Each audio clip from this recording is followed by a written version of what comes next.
Today is day 28 of Margari Masam. Today I am rendering Tirupavai Pasarams 27 and 28. In Pasaram 27, Andal and the Gopis enumerate the fruits of the Viradam that they get to share with the Lord Himself. They get rewards that include garland, divine clothes, and ornaments worn by the Lord. The ornaments include bracelets for the hands, armlets for the shoulders, studs for the ears, flower-like ornaments for the earlobes, and of course lovely robes, not just for decoration, but for his happiness.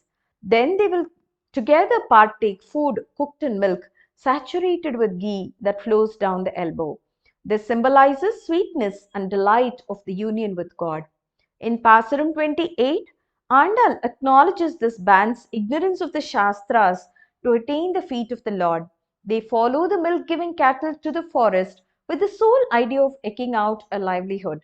Being so ignorant, they take the liberty of approaching him because they're fortunate in having him born in their tribe. This Pasaram has a reference to God's accessibility through his great name Govinda and his supremacy through his small name Narayana.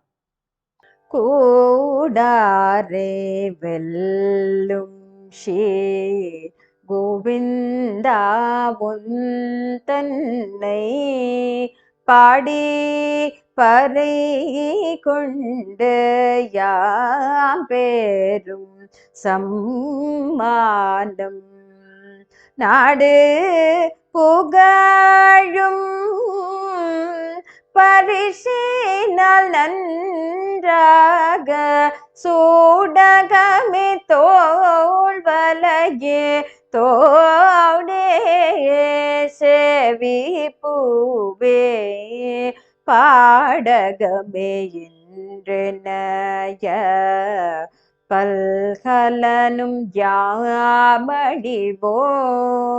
அடே ஊடு போமதன் பின்னே பாஷோரு மூட நீ பெய்து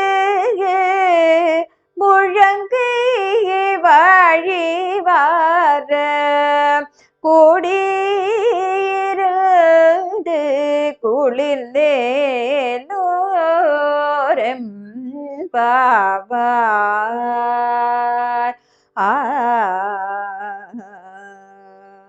கரவைகள் பின் சென்று காடம்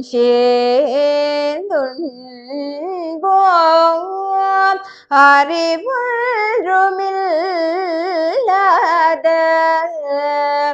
ஆயர் குல துன்றன்னை பிறவி பெருதனை புண்ணியம் யாமுடையோ குறைவுருவில்லாத கோவிந்தா புந்தன்னோடு உறவேல் நமக்கிங்கு ஒழிக்க ஒழியாது அறியாத பிள்ளைகளோ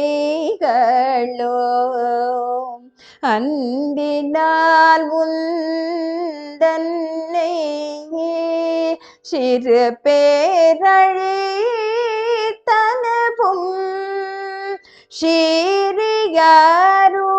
ஸ்ரீரியாருளதே